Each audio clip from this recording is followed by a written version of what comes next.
పప్పు ఉల్లిగడ్డ కోసం ఉల్లిగడ్డలు కట్ చేసి పప్పు నానబెట్టుకోవాలి. స్టవ్ పైన గిన్నె పెట్టి ఆయిల్ పోయాలి. ఆయిల్ పోసిన తర్వాత ఆనియన్స్ వేసి ఇటు అటు కలుపుతూ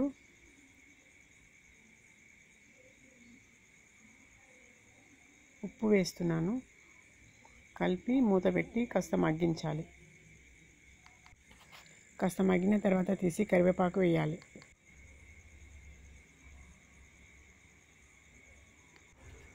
మూత పెట్టి ఉంచాలి. కాసేపు అయినాక అల్లం వెల్లిపాయ పేస్టు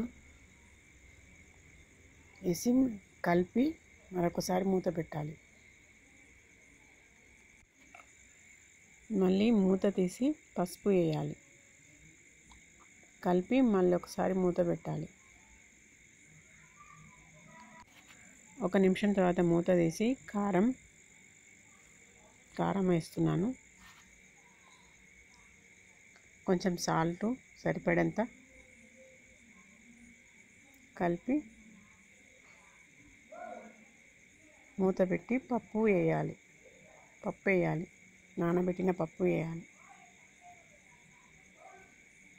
వేసి కలుపుతున్నాను. కలిపి కాసేపు మూత పెట్టి మగ్గనియాలి.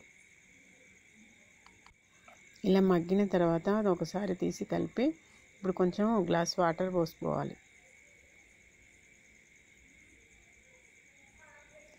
పప్పు ఉడకాలి కాబట్టి మరికొన్ని వాటర్ పోస్తున్నాను. మళ్ళీ ఒకసారి కలిపి మూత పెట్టుకోవాలి.